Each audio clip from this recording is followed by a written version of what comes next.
La pregunta es, ¿qué los deprime a ustedes? ¿Qué les deprime a ustedes en la vida? No tener propósito. No tener propósitos. ¿Y sabe por qué razón de pronto ese bloqueo? Pues porque en los últimos años no he hecho nada. Literalmente no he podido hacer nada. Y apenas estoy terminando el colegio. Pensando Claro, que ya tengo 20. sí. Andrea, ¿qué la deprime a usted? Profe, o sea, pues es que no es como que me deprima porque pues yo la verdad, como le digo, yo soy muy, pues las circunstancias de la vida me han enseñado a ser como muy fuerte, ¿no? Entonces de pronto me deprime ver cuando la gente, o sea, no siquiera de mí, cuando los demás o mis hijas o las personas que lo rodean a uno se quejan por cosas que no tienen como valor, ¿no? Por ejemplo, esta niña Narly ya está haciendo su esfuerzo a pesar de su problema de vista, que pues me parece a mí terrible porque pues yo uso gafas, pero literal pues veo bien a la final, o sea, yo me quejo ahí, que es que a veces las gafas me incomodan, pero pues igual veo, pero pues lo de ella es más grave, ¿no? Claro. Entonces hay gente que yo uno ve, ay, es que por ejemplo a veces mi hija que es joven y está, y a veces le da pereza, ay, qué pereza, qué pereza eso, yo le digo, no, pero pues, ¿qué? O sea, ahí sí como dices, me deprimes. Oiga, por ahí está, lo saludé hace rato a Carlos Porras. Carlos, ¿está por ahí? Sí, sí, señor. ¿Qué lo deprime, Carlos? No, pues yo creo que pensar en que me haga falta mi abuela o algo así, que me haga falta un familiar. Preguntémosle aquí a Giovanni. Señor profe, Don Giovanni, ¿qué lo deprime a usted? pues profe, la verdad no tener trabajo para poder ayudar a mi familia por la situación que estamos viviendo ahora. El trabajo. Sí, el trabajo sí es tenaz a veces. Sobre todo por esta sociedad en la que vivimos, ¿no? Que es de consumismo, que hay que pagar una cosa, que comprar la otra, y nos crearon necesidades. Y eso todo depende de un buen trabajo para poder uno tener al menos la mitad de lo que otras personas pueden tenerlo todo o no pueden tener nada, ¿no? Eso es exactamente lo que vamos a trabajar. Las tristezas, frustraciones, las depresiones, lo que nos demotiva, lo que nos hace poner muy tristes en esta vida. En eso consiste el trabajo. Y el tema se llama el expresionismo. Es un tema que viene a continuación después de los que ya hemos visto, que es el impresionismo, que es muy diferente, y el rayonismo. Aquí viene la pregunta de lo que dice ahorita, pues porque es que el tema tiene que ser así. Tienen que representar ustedes esas frustraciones o esos miedos o esa, como de pronto ese negativismo de las cosas que a ustedes de verdad les enferma o les causa tristeza, angustia, todo eso, ¿sí? Eso es el expresionismo. Y eso es una tendencia artística que surgió en Alemania, pero se ha ido como desarrollando en todo lo que es el siglo XX y pues simplemente es una oportunidad que le da a los estudiantes, a los artistas en este caso, y bueno, también a los estudiantes, para poder hacer un tipo de arte más libre y más espiritual. Entonces, en este caso, eh, podemos mirar de dónde se originó, por qué se originó, porque es que, como les digo a todos ustedes, el arte que hoy vemos hoy en día no es una cosa que se la inventaron porque quisieron y ya, y porque pareció bonito o porque les pareció innovador, no. Las cosas van surgiendo a medida que la sociedad va cambiando. La sociedad es la que moldea también el arte, los pensamientos de los artistas y por ellos van creando muchas cosas. La ventaja de este arte es que ustedes van a poder hacer sus obras artísticas en su forma de ver y en su forma de hacerlas, o sea, de su poder de hacer. Entonces, yo en este caso no les voy a pedir a ustedes de que hagan maravillas ni que hagan cosas extraordinariamente lindas, porque este tipo de arte no tiene nada que ver con lo bonito. Ustedes están acostumbrados a ver cosas bonitas en el arte y las cosas feas las van quitando. Las van quitando y dicen, yo no me identifico con este tipo de arte, porque no me gusta. Entonces, Para poder decir eso, ustedes tienen que primero saber por Profe, qué no por, les gusta. ¿Ah? por eso es que dicen por ahí que no todo lo bonito es arte. Exactamente, no todo lo bonito es arte. Porque pues como les digo a veces a algunos estudiantes, el arte bonito pasa desapercibido. Ya está cansada de ver o cansado de ver cosas bonitas. Se le volvió paisaje ver de pronto un bodegón en una pared y decir, eso ya lo veo como lo veo todos los días, pues ya eso ni siquiera le pongo cuidado. Eh, y se vuelve muy comercial también. Entonces, cuando todo esto lo vuelven comercio, lo vuelven publicidad, lo vuelven cosas así por este estilo, ya el arte empieza a dejar de ser interesante. Entonces ya se vuelve paisaje, entonces ya uno pasa, ya pasa desapercibido. Pero si empieza a moverle como cosas por dentro, como que empieza a removerle sentimientos y como quien dice yo me identifico con este tipo de arte, entonces ahí ya empieza uno a sentir de que el arte le está haciendo a uno mover las fibras más profundas de su alma y ya esa pieza artística empieza a valorarse y empieza a tener un sentido y empieza a evolucionar como arte, porque mientras es bonito, es lindo por un momento, pero no despierta tantas cosas. En cambio hay un arte horrible, feo, que a uno de pronto le puede gustar. Mira, por ejemplo, este cuadro que se ve aquí. En una encuesta que yo hice en una clase presencial hace muchos años, les mostré este cuadro a unos muchachos de entre los 14, 15, 16 años y todos lo conocían este cuadro, todos. Y yo digo, ¿y ustedes cómo conocen este cuadro? No, profe, porque ese es el cuadro del grito, que este y que el otro, y que es muy bacano, que mire que los colores, que mire que la desesperación del señor que está gritando ahí. Y uno pues dije, bueno, ¿cómo así que ustedes conocen este cuadro? Y a ver, o sea, pues uno se imaginará, pues el cuadro no es que sea la gran belleza, pero a ellos les atrae. Algo les atrae de este cuadro. No sé qué será. A mí me atrae mucho el cuadro por la misma razón de que si uno analiza el pensamiento del artista de la época y por qué lo hizo, entonces el cuadro ya empieza a tener otro tipo de connotación, ¿sí? Pero si uno lo ve sin ningún estudio, sin ningún análisis, sin ninguna fuente de pronto de qué fue lo que quiso expresar el artista aquí, el cuadro pasa desapercibido y simplemente pasa a ser una obra de arte fea, pero nada más. Entonces, eso es lo que trata este tipo de arte que vamos a ver, ¿listo? El expresionismo. Entonces, yo les estaba preguntando a ustedes qué lo deprimían, porque es que el tema que ustedes van a trabajar ahorita es un tema que tiene que ver mucho con la depresión y cómo ustedes van a plasmar eso en una obra de arte, ¿listo? Entonces, el contexto de la época donde apareció este tipo de arte, pues en este caso es el siglo XVIII, XIX y XX, finales del XIX y principios del XX. La bella época. Si yo le pregunto a alguno de ustedes, ¿qué les sugiere la bella época? ¿Cómo se imaginan ustedes una bella época? ¿Ah? Pues una época donde fue bonito todo, donde no había tanto, bueno, pues tantas cosas, ¿no? Pero pues uno, viendo la historia, pues en todas las épocas pasaron cosas feas y bonitas, ¿no? Sí, y sobre todo en esta época en Europa, ¿no? Porque lo que vamos a ver ahorita es una época que dio un respiro, por decirlo así. ¿De qué forma lo dio? Eh, la imagen que estamos viendo aquí en este caso, de esta diapositiva, es una época donde surgió en Francia, sobre todo en París. Aquí apareció este tipo mucho esta época, la famosa Belle Époque, que es la bella época.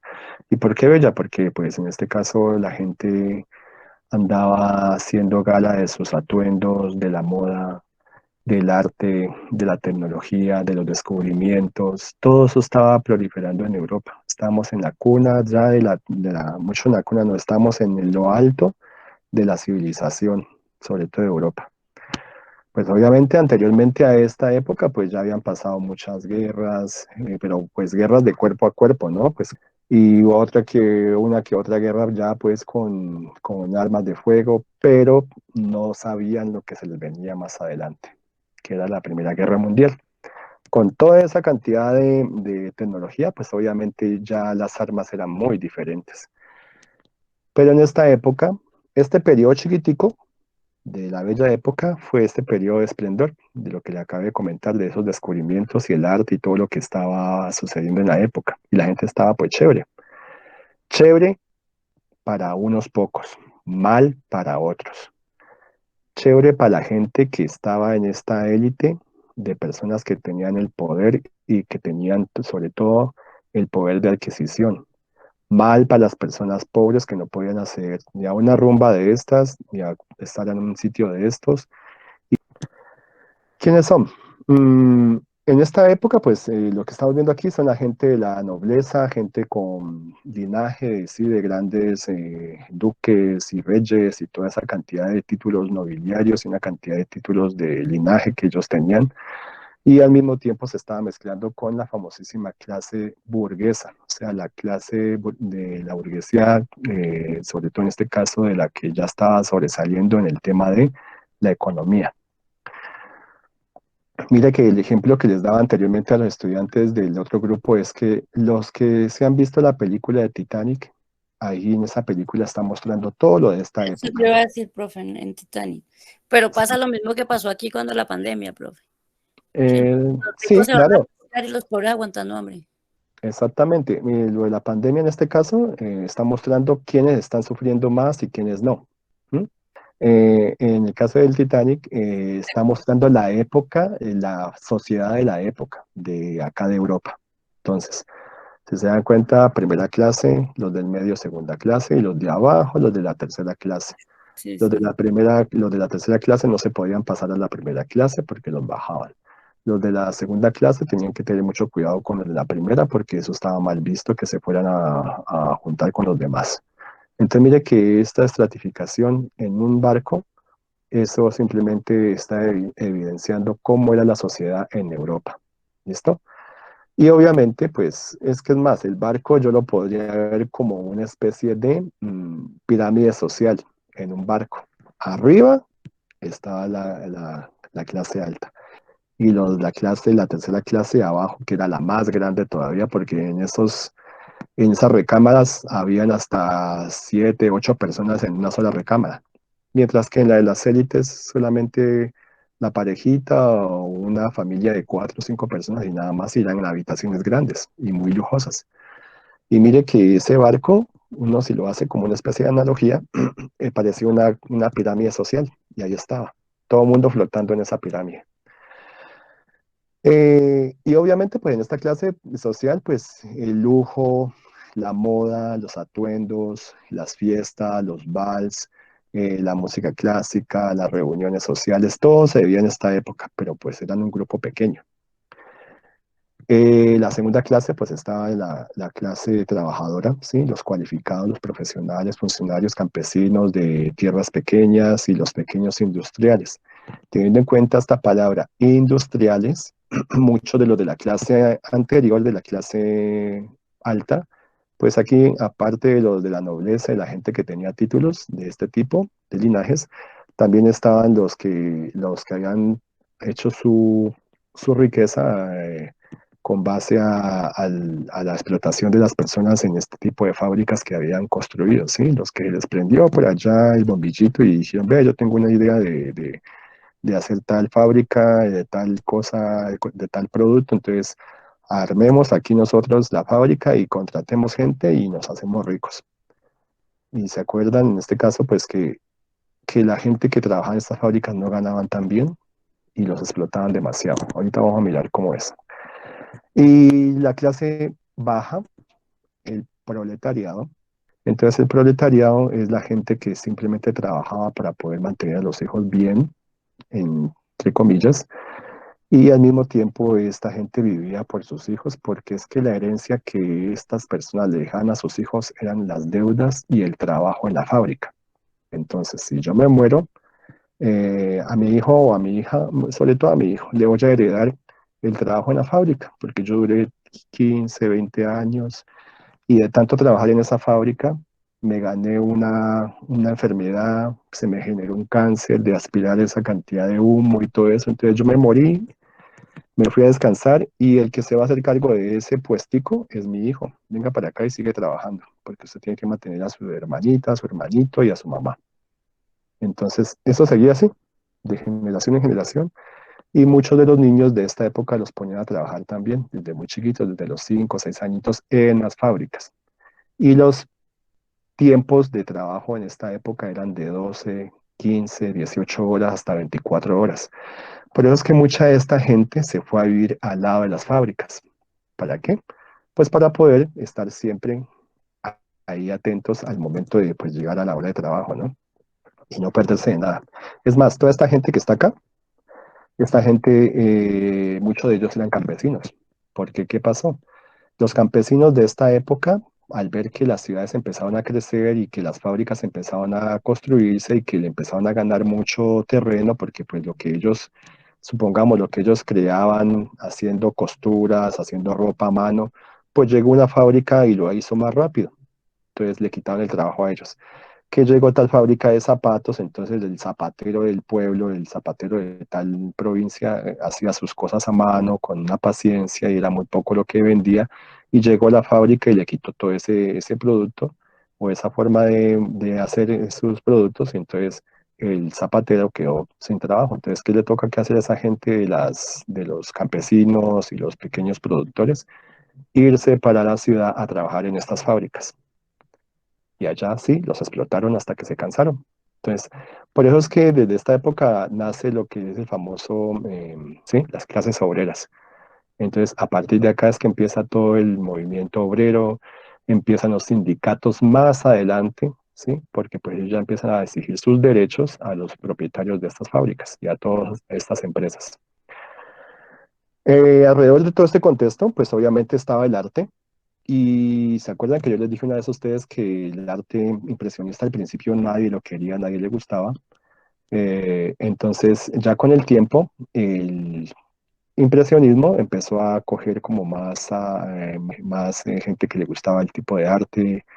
Entonces ya empezó a posicionarse y se volvió importante el impresionismo y ya la gente le gustó. Y si se dan cuenta, el tema impresionista es un tema muy naturalista. Estamos hablando de que pues, los paisajes, los jardines, las muchachas tomando el sol con los hijos, bien vestiditos con su vestidito de marinero, las casas al fondo, por allá de fincas, así todo chévere, como una vida costumbrista más galante, por decirlo así, más tranquila, y fiestas también, en este caso, al estilo impresionista. Obviamente, pues el impresionismo se puso de moda y este tipo de arte ya pasó a ser un arte de las élites de la época del siglo XX.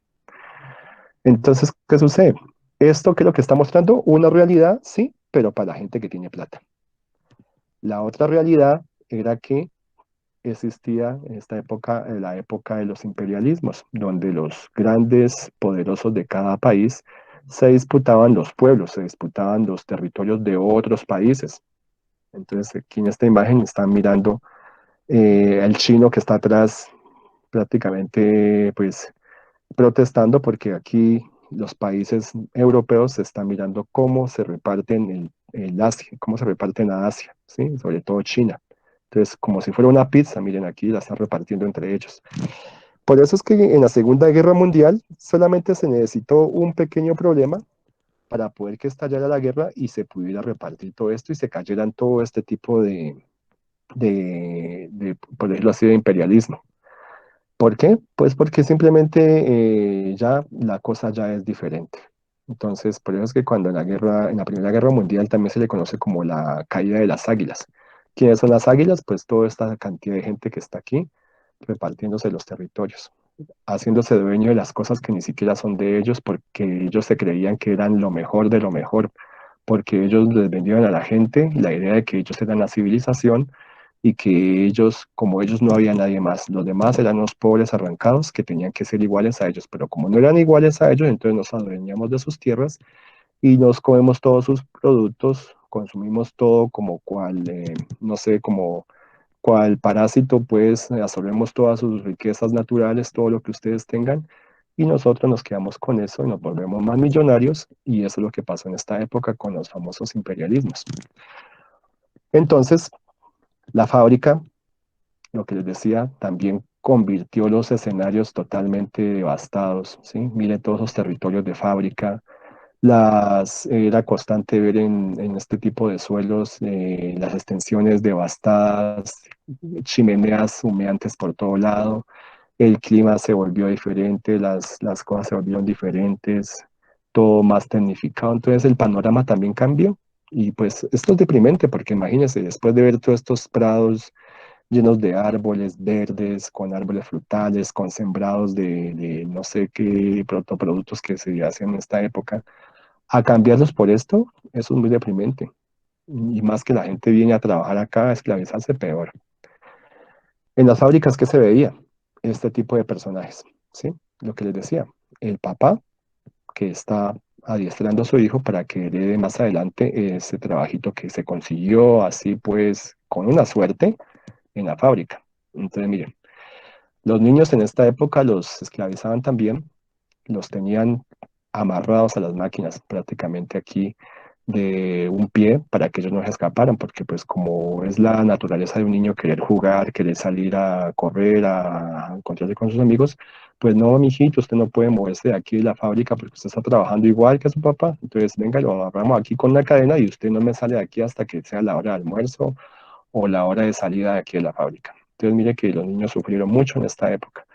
Y sobre todo porque pues era una mano de obra que un adulto no podía hacer, por ejemplo, limpiar boquillas o limpiar meter las manos pequeñitas en una parte donde ellos solamente lo podían hacer, entonces lo que no podía hacer un adulto lo podía hacer un niño y se la pasaban siempre en ese estilo, como de trabajos, ¿listo?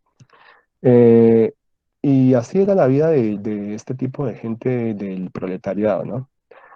Miremos acá. eh, Todas estas cosas que pasaron en Europa, pues la gente se mamó y dijo ya no más. Muchos, por eso fue que se fueron de Europa, de muchos sitios de Europa, para Estados Unidos. Y vuelvo y retomo otra vez el tema del Titanic. La gente que partió de por allá de Europa era gente que iba escapándose de toda esa miseria que se estaba viviendo en Europa. ¿Y para dónde iban? A buscar el famoso sueño americano.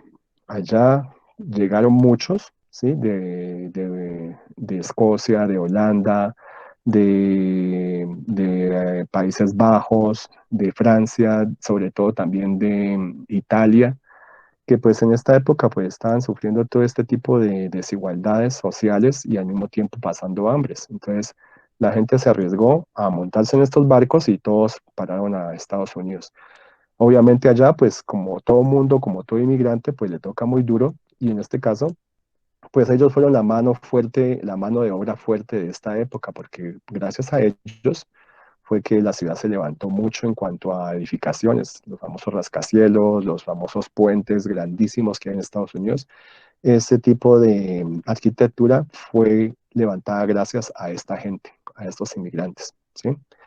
Entonces Estados Unidos le debe mucho a esta gente. Y sobre todo hoy en día hay gente todavía con apellidos de muchas de estas personas que llegaron a Estados Unidos. Ahora bien, si hablamos del origen del arte expresionista, pues estamos hablando de que comenzó en Alemania. Y mire que Alemania, como se ve en este mapa, pues siempre ha tenido conflicto con muchos países.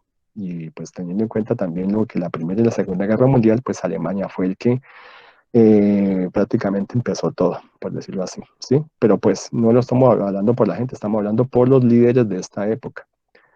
Mm, si miramos más adelante, ¿qué influencias tiene este tipo de arte? ¿De dónde fue que empezaron a mirar más o menos el arte para saber qué es lo que ellos van a hacer? Siempre hay una influencia, siempre va a haber un artista que hace las veces de influencer, por decirlo así como hablan hoy en día, para que otro artista se tome la libertad de hacer una cosa nueva.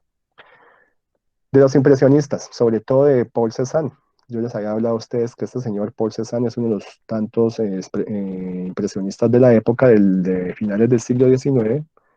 Y este señor Paul Cézanne pues empezó a innovar con un tipo de arte más personal, no tan arraigado a lo que era la forma impresionista, y él empezó a hacer cosas muy diferentes. Entonces empieza a deformar las formas de la naturaleza, de las personas, ¿sí? Que yo les decía a ustedes, es más, este señor Paul Cézanne fue uno de los iniciadores del tema cubista. También está uno de los famosísimos artistas de esta época, que es el señor Vincent Van Gogh, con su tema de locura, así, con sus colores estridentes y la forma como él pintaba, ¿sí? y se caracterizó mucho por sus autorretratos. Entonces, mire cómo es la pincelada del señor Vincent Van Gogh, que ya es post-impresionista, y los colores que él manejaba en su naturaleza, ¿sí? Entonces, el trabajo de Vincent Van Gogh fue uno de los tantos, por decirlo así, influencias que tuvo el arte expresionista, ¿sí? ¿Y por qué razón? Porque pues Vincent Van Gogh pintaba lo que él quería, pintaba como él veía su mundo, los colores como él quería hacerlos, y no estaba sujeto a ningún canon artístico, ni ninguna regla artística que le hubiera de pronto dicho de pronto alguna academia o algún profesor de arte o algo que hiciera, no, él hacía lo que él veía y como quería y como él estaba sintiéndose también, ¿sí? Aquí está el ejemplo de un arte expresionista. Esta imagen que se ve acá es una imagen muy grotesca, ¿sí? Una mujer desnuda con un bebé, ¿sí? Pero no es la imagen de la mujer desnuda bonita como uno que normalmente la ve, ¿sí? En los cuadros que uno está acostumbrado a ver. Y los artistas de esta época y, hicieron una sociedad de artistas que más adelante se iban a dar a conocer como los Die Brücke, que quiere decir el puente, teniendo en cuenta que esto es alemán, ¿no? Entonces, acá el puente, ¿qué es lo que hace?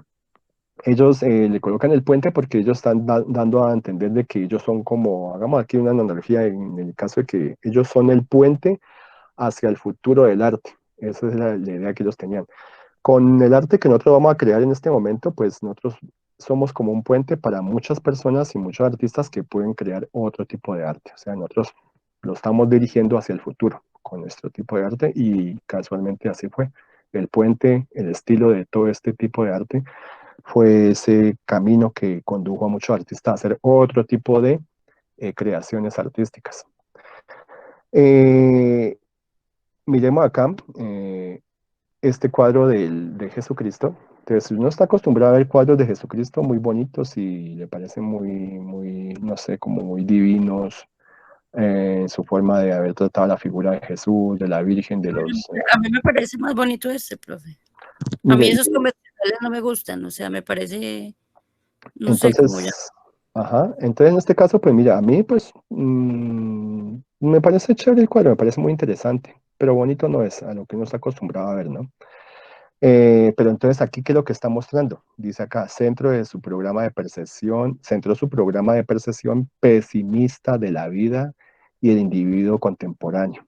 Entonces, mire que ellos lo que están mostrando aquí es el pesimismo, ¿sí? Están mostrando, se están cuestionando también muchas cosas a través del arte, ¿sí? Y la belleza la dejan aparte, la dejan totalmente aparte. Es que, Entonces, profe, eso le iba a decir, que es que, por ejemplo, eso que pasó con Jesucristo no fue bonito, entonces, ¿por qué lo pintan tan bonito? esa puede ser una de las tantas de pronto manifestaciones, porque es que si uno se pone a analizar la historia en sí de cómo eran las torturas de esa época con los romanos ante este tipo de personajes que eran unos personajes que eran catalogados como, con esas personas son subversivos, que incitan a la gente a pensar de otra forma, a irse contra el Estado. Eso era Jesucristo, una persona que incitaba a que la gente pensara de otra forma y desautorizara al Estado romano. Entonces, la gente que en esta época tenía este tipo de acciones en la época romana, pues los romanos de una vez los capturaban y el castigo era tal cosa. Entonces, es más, esto aquí está muy bonito en comparación a la vida real de cómo fue cómo era que morían las personas en esta época del Imperio Romano en la práctica de la crucifixión, ¿sí? Es más, a ellos los dejaban, a los que podían quedarse en una cruz ahí, los dejaban todo un tiempo hasta que llegaran los buitres y los comieran, llegaran los perros y se los comieran por partes, llegaran las ratas y se las comieran, podían pasar días, semanas, meses, hasta que simplemente quedaban los huesos ahí colgados. Esa era la crucifixión de esa época. Jesucristo tuvo la suerte de que lo bajaran y lo fueran y lo sepultaran, pero mucha gente que murió en las crucifixiones les tocó muy tenaz, ¿sí? Porque ese era como quien dice el escarnio público para que la gente se diera cuenta que con el Imperio Romano no se podía meter. Entonces, ¿cómo los mataban? De esa forma. Esa era la pena máxima para un revolucionario de la época en contra del Imperio. Entonces, los dejaban ahí a que se pudrieran en la cruz hasta que llegara otro y lo crucificaran, bájese usted o quítenos los huesos. Por eso es que en esa época de Jesucristo, donde a él lo crucificaron, se llamaba el Gólgota, que es la montaña calavera. ¿Y por qué razón? Porque usted en esa parte donde llegaba toda la gente que era condenada a muerte en la crucifixión, pues simplemente ahí en el piso había una cantidad de calaveras, de huesos, de fémures, porque toda la gente que moría ahí moría en esa cruz. Y se dice, según la historia, dicen que Jesucristo no fue el único que fue crucificado el día que él murió, no fue el único que murió ahí con los tres malhechores, con los dos malhechores, perdón, que habían una docena de personas crucificadas cuando pasó eso. O sea, imagínense toda la gente que estaba en contra del Imperio Romano y pues la gente paraba derechito allá. Entonces, este cuadro que se ve acá, pues es bonito. Teniendo en cuenta, y como le relaté la historia de cómo moría esta gente, este cuadro muy bonito, ¿sí? Entonces, mire que la cuestión de cómo interpretar otra vez una crucifixión, como lo hizo este artista acá, es muy diferente a lo que nos han enseñado a nosotros, ¿sí? Que de pronto es Jesucristo muy, muy bonito ahí, como pues, no sé, muy blanquito, muy... Es que es más, lo veo como si no le estuviera pasando nada en esa cruz, no estuviera sufriendo. Entonces, eso es una interpretación diferente, ¿no? De cómo ven los artistas expresionistas la vida. Eh, Explorar, en este caso, es la espiritualidad y la creencia de que el arte más es más de lo que se puede ver a simple vista. Entonces, alguien dijo ahorita por ahí, es que no todo lo bonito es arte. Entonces, si en este caso hay que buscar, hay que interiorizarse en las obras de arte, así por más absurda, por más fea que sea, algo debe tener y algo debe de decirnos a nosotros y por algo está catalogado como arte. Entonces, no es lo bonito siempre, ¿sí? Ahora bien, el interés que inspiró el puente en este caso, pues el grupo que se creó, pues es sobre todo pues mostrar la naturaleza, mostrar la vida de la época y la depresión que se veía por la misma situación, ¿sí? Y, y podemos mirar las características en general, o sea, así como las más, en este caso estamos hablando del tema del expresionismo. Entonces, este cuadro que se ve acá, mire, este cuadro es el punto que está hablando acá es de la perspectiva negativa sobre la realidad. Entonces, mire que este cuadro acá, esa pobre mujer abrazando a los tres niños, los otros como queriéndola que la levanten, esos hombres vendados, uno puede decir, bueno, son gente que están de mal de la vista y están vendados, o son personas que de pronto son presos, o quién sabe, de pronto son mutilados, qué sé yo, porque es que está pasando en un momento muy crucial de la historia de la humanidad, que es la Primera y la Segunda Guerra Mundial, ¿sí? Entonces, la desolación se ve aquí en este cuadro, el hambre se ve en este cuadro, la desesperación se ve en este cuadro, la tristeza se ve en la cara de los niños, como la desesperanza se ve en la cara de la señora, ¿sí? Como que ya esto es lo último que yo voy a hacer y ya me veo como un esqueleto pues a punto de morir y pues yo me quiero aferrar a la vida porque mis hijos me necesitan. Eso es lo que está hablando ese cuadro.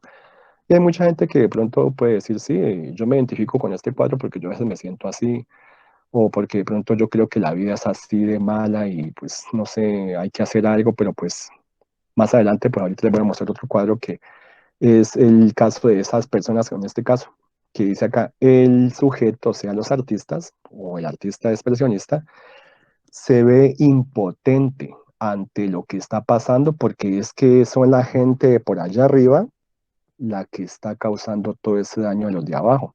Entonces, uno qué puede hacer ante un poder tan alto, como en este caso de las grandes élites, ante una persona que simplemente, si a mucho, podrá defenderse y defender a sus hijos. Entonces, mire que eso es la única forma de ellos poder reflejar este tipo de sentimientos y de frustraciones y de rabia es mediante el arte, ¿sí?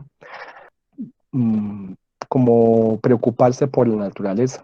Este señor le gusta hacer muchos cuadros de animales. Y este cuadro aquí que se ve, no sé, que es algo como un estilo al que nosotros estamos hablando del rayonismo, este cuadro está reflejando, dice acá, el destino de los animales, de 1913. Es como si los animales estuvieran sufriendo, como si algo les estuviera atravesando la piel. Yo lo puedo de pronto percibir como si fuera algo, como si estuvieran los animales en medio de una balacera, de una guerra, ¿sí? Y eso pudo haber pasado en esa época. El Señor se preocupó mucho por los animalitos que estaban sufriendo en medio de la balacera que había entre los bandos de cada país en la Primera y la Segunda Guerra Mundial. Entonces, mira que aquí lo está reflejando él. Es muy, eh, por decirlo así, es muy, como muy cubista porque es que está trabajando las partes muy geometrizadas, ¿sí? Pero se alcanzan a ver animales aquí sufriendo, ¿sí? Se ven animales que están como queriendo escapar, otros que están como, no sé. Entonces, hay que descubrir muchas cosas en cada cuadro de estos, ¿sí? Y por último, acá un dominio de lo psicológico. Cuadro expresionista o artista expresionista que no le llegue a una persona hasta lo más profundo de sus sentimientos no es arte en este caso. O sea, no inspira nada o no cumplió con su objetivo. Entonces, en este cuadro que se ve acá, se llama La diosa del aire o la novia del viento. Pues uno diría, bueno, con este título, pues sí, se ve como una novia, pero pues otra persona lo puede interpretar de otra forma, decir, no, mira estas dos personas aquí muertas, con esa piel así como en descomposición, el señor ahí como, no sé, como todo putrefacto, no sé, las manos, la cara, no sé, el ambiente es muy extraño, ¿sí? Hay gente que puede identificarse con esto, como otra gente le puede parecer muy, muy rústico, muy agresivo, ¿sí? Entonces, eso ya depende de cada persona como vea este tipo de arte. Ahora las características del arte, como en sí la parte plástica, entonces, ¿qué es lo que está buscando acá o qué es lo que busca en cuanto a la parte técnica? El uso de las formas angulosas, como lo vimos en los cuadros de Franz Marc, de los animales que vienen con formas geometrizadas, ¿sí?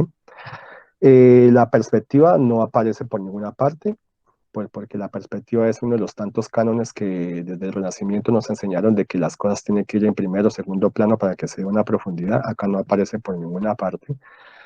Se deforma la figura, obviamente, porque no quiere representar la realidad como la están viendo, porque ellos, la mayoría, no tienen la técnica, no tienen de pronto esa...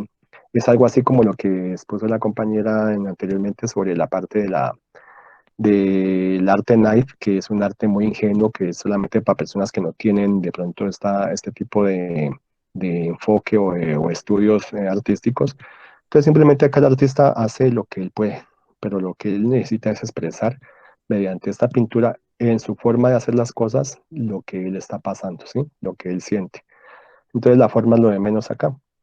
Dice la coloración es expresiva, colores bien resplandecientes, vibrantes, colores fundidos o separados, ¿sí? O colores patéticos. Cuando hablamos de colores patéticos son colores tristes. ¿Cuáles son los colores tristes? Pues el azul, el violeta, el gris o todos los colores agrisados con un poquito de negro, pues para que se vea como un poquito como más lúgubre todo esto y colores verdosos, ¿sí? En el caso, pues un color verde oscuro. Entonces, esos colores como apagados, esos colores son los que pues más se representan en este tipo de arte. La pintura al estilo como la hacía Vincent Van Gogh, una pintura de una pasta gruesa, o sea, como una pincelada gruesa con mucha carga matérica, en este caso, o carga de pintura, que se vea empastada la pintura. Obviamente ustedes no van a hacer esto porque pues el tipo de material, el vinilo, no se presta para eso. Si fuera de pronto óleo, de pronto sí se podría hacer. Y la pintura queda muy áspera. Entonces, entre más áspera, más textura se vea, pues se ve más enriquecido el trabajo. Y por último, la técnica es violenta que acude a la improvisación. O sea, en este caso, pues, si usted tenía en la mente algo y ya lo empezó a hacer y a lo último le ocurrió algo de repente que dijo, no, no, no, no, esto no me gusta, yo quiero como darle más dramatismo o que se vea más, no sé, como que esa no era la idea. Entonces usted de una vez lo va cambiando. O sea, en ese momento usted no puede decir, me quedó el trabajo mal. Simplemente modifíquelo ahí mismo de lo que ya había hecho anteriormente. Eso es válido en este tipo de trabajos. No hacer cosa que, ay, que no me quedó mal el ojo, entonces voy a acomodárselo. No, no, no, no, no, no se lo acomode, déjelo así porque así está bien. Que hay que se me olvidó colocarle tal cosa, entonces me va a tocar que volver a hacer el trabajo porque pues no contaba con eso. No, simplemente colóqueselo encima y ya quedó el trabajo. O sea, aquí no hay nada para que ustedes de pronto digan que el trabajo me quedó mal. Todo lo que ustedes van a hacer en este trabajo es bien. Lo que sí hay que tener en cuenta es que tienen que tener un mensaje. Por eso le estaba preguntando a ustedes qué los deprimía, porque el trabajo tiene que ver mucho con la depresión. Aquí está Fran Marx. Este tipo de trabajo que se ve acá, que es como una especie de ciudad, no sé, me parece que es un pueblo en Alemania, aquí se ven las banderas de Alemania, y pues mire que es un cuadro, no sé, muy como sin esperanza, desconcertante, como que la gente sale a mirar a ver qué pueden hacer, qué pueden conseguir después de una devastación, no sé. La figura femenina, mire cómo la trabajan, ¿no? Entonces, esta señora que pues uno normalmente ve los desnudos femeninos muy bonitos, de las mujeres muy blancas, con esa piel toda pálida, pero al mismo tiempo muy tersa en sus cuadros. Mire cómo la representa acá de una forma muy grotesca. Es más, ni siquiera se ve vulgar, se ve una mujer más bien como muy, da tristeza, ¿no? Da tristeza verla porque es una señora entre que quiere ser sensual, pero no lo puede hacer porque pues se ve como si estuviera borracha, no sé, como que da lástima y ella pues se ve muy contenta aquí, pero esos ojos están diciendo que no, que la señora está muy triste, ¿sí? Y el tipo que está al lado pues se ve que es un tipo, no sé, que no le importa, ¿no? No le importa a la mujer que está al lado de él, es como la está viendo así como si, sin mucho, no sé, sin mucha atención, ¿no? Entonces, mire que Profe, eso es como cuando uno deja de romantizar todo, como cuando deja de romantizar la vida. exactamente, exactamente, sí. Porque si este es un cuadro que quiere expresar de pronto un burdel, por decirlo así, aquí lo está mostrando porque cómo es la vida de una mujer de un burdel o de un prostíbulo. Es una vida muy decadente, ¿sí? Uno pensaría que hay que porque la mujer trabaja allá en un burdel es porque le gusta, no, es porque de pronto está con una necesidad, porque no consiguió trabajo, porque de pronto le quedó muy difícil poderse cuadrar o ubicarse en alguna parte o hasta en la misma sociedad y termina vendiendo su cuerpo. No es que lo haga por gusto, ¿sí? Ustedes se han dado cuenta que muchas personas que están en un burdel es las personas que de pronto les tocó esa vida porque no tuvieron nada más que hacer. Y al mismo tiempo, pues este cuadro está representando eso. Para mí yo lo interpreto de esa forma. Es eso, es la parte Se tristeza. pierden todo como pierden todo lo importante, o sea, lo que debería importar, ¿no? Como los valores, los principios, ya no les importa que las vean por ahí, que, por ejemplo, pasa uno por el centro y se ven en las esquinas como si fuera normal, como para ellas es normal, ¿no? Sí, pero aquí no le metamos valores ni principios porque es que en ese trabajo no cabe eso, porque es que eso de No, valores, por eso, me eso de provoca valores, eso, eso de a lo que valores, usted dice, sí, eso, a lo que parece que es alegre, pero no es alegre, es triste porque, exactamente. Aquí o lo que sea, está yo me mostrando refiero, este cuadro es tristeza, es tristeza. sí, claro, o sea, yo me Entonces, refiero a que, por ejemplo, si usted las ve en la calle y la gente dice: "Uy, esas viejas, esto, lo otro", y pero, o ah, sea, en realidad no están alegres. exactamente, o sea, pues yo lo que yo le entiendo aquí a la compañera es eso, que la gente puede decir, ay, no, esa perdió la vergüenza, perdió los valores, perdió la parte moral, tan degenerada o no. Uno tiene que a veces ponerse a pensar en por qué esa persona está allá, ¿sí? O sea, es que no Eh, entiendo, o sea, Profe, algo ya más a remarcar. Eh, que no le importa ya, o sea, que parece que no le importara. no, claro, es que la misma sociedad y la misma condición, la misma situación, pues obviamente uno no se va a poner a pensar en todo lo que a uno le enseñaron y a todo lo que es correcto, ¿no? Entonces, pues obviamente yo necesito ganarme la papa como sea, pues, y si a los tipos o a mi clientela le gusta que yo sea así, pues obviamente ese es mi atractivo en este caso. Entonces, pues, así como ella actúa en este tipo de oficio, pues así es que los clientes las van a buscar, porque pues si el cliente quiere algo más recatado, pues váyase profe, para un convento, Ay, profe, a una ver si cosa. resulta. eh, para remarcar en el cuadro, profe, Ajá. que se representa al hombre un poco menos humano, ¿no parece? Mm, exactamente, también el hombre menos humano, mire. lo dijo Narly, también otra forma de interpretar este cuadro, ¿no? Entonces, mire que como ustedes están interpretando este cuadro, así me gustaría que sus trabajos también uno los pudiera interpretar. Entonces, mire que cada uno le da su interpretación a este tipo de cuadros. Entonces, miremos el siguiente. Para mí, la anorexia. No me siento bien con el cuerpo, ¿sí? Y aunque en esta época todavía no se veía el tema de la anorexia, de que la gente quiere verse delgada a toda costa. Puede ser un cuadro que donde uno diga, "Jue madre vida, yo me veo así y me siento así y el mundo me ve así y yo quiero pintarme así porque pues quiero que la gente de verdad sienta lo que vea lo que yo siento, ¿sí? Entonces me veo de esta forma. El color amarillo, si hablamos de la teoría del color, el color amarillo como se ve acá, significa enfermedad, ¿sí? Me veo como una mujer enferma, flaca, triste, ¿sí? Me veo una mujer sola en este mundo y donde todo me parece triste y al mismo tiempo eso como que me llega a mí y al mismo tiempo estoy, eh, el única, por decirlo así, la única esperanza que yo tengo aquí en este caso es de pronto mi cuerpo o me quiero como soy, no importa. Y lo que decía acá, maneja muchos colores estridentes, muy colores muy fuertes, ¿sí? Entonces, mire que las caras no están totalmente sombreadas, son colores casi muy planos, no se integran los colores y los colores son básicamente muy patéticos, como dice acá, o sea, tristes, esos colores como muy fúnebres, como muy de melancolía, ¿no? No, en la pintura no sé si es por el color que usó o, o la perspectiva, pero parece como si estuviera sangrando y hubiese llorado. Y hubiese llorado porque tiene Mm, el maquillaje corrido. sí, sí, Entonces eso claro. puede representar ahí mismo la tristeza, no solo por los colores alrededor, sino en No, su y expresión. mira que si yo lo miro, así si hacemos una interpretación de este cuadro, yo podría decir, es como si esta mujer está sonriendo, tiene una sonrisa y una sonrisa muy, como esas sonrisas como que cuando una persona sonríe y dice, sí, yo estoy bien, tranquilo que yo estoy bien. Ahí veces pasa, ¿no?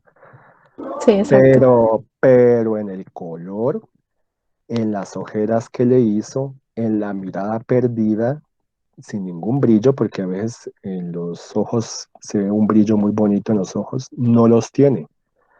Lo que dice Narly en la nariz, aunque es esta división que uno tiene aquí, pareciera como si le hubieran golpeado y estuviera chorreando sangre. Esos ojos bajados aquí, pues de negro, podría decir, no, esta mujer es maltratada, pero pues en medio de su maltrato, en medio de su tristeza, ella quiere fingir de que todo está bien, ¿sí? Mire que esto puede ser una interpretación de este cuadro. Esa flor que tiene en ese sombrero, pues es una flor, pues se puede ver que no es una flor natural, ni tampoco es una flor muy agraciada, pero de todos modos está ahí en ese sombrero como queriéndole como hacer de que ella se vea más bonita, pero no lo está haciendo porque es que su cara dice otra cosa. Sus golpes o este color así como morado en su cara puede estar diciendo otra cosa. Entonces, mire que estos cuadros son muy, muy, muy dicientes, siempre y cuando uno le ponga mucho, mucho sentimiento y la misma parte de conciencia de lo que está haciendo, ¿no? Porque yo pongo este color es porque yo quiero decir esto mediante la pintura. Si yo le coloco esta línea gruesa es porque yo quiero decir esto en mi pintura y esto es lo que representa en mí, ¿sí? Si yo le quiero hacer la piel de tal color es porque yo me siento así o me veo así o es el color con el único que yo puedo decir cómo me siento. Entonces mire que este tipo de arte es muy bonito, muy chévere y mucha gente lo puede entender y se puede identificar con lo que ustedes hagan. Entonces pues esperemos a ver los muchachos también, ¿no? Ustedes también tienen que poner expresar, porque es que a veces los hombres por lo general no les gusta expresar esos sentimientos. Y aquí tienen la oportunidad de ustedes expresar lo que ustedes sienten y decir, mire, yo me siento así, yo no me veo conforme con tal cosa o me da rabia lo que está pasando en esta vida y yo lo quiero representar así. Eso sería todo. ¿Listo, muchachos y muchachas? Listo, muchas gracias por su atención. Listo, profe, hasta luego. Listo, chaito, entonces. Hasta luego, profe, muchas gracias. Listo, que descansen.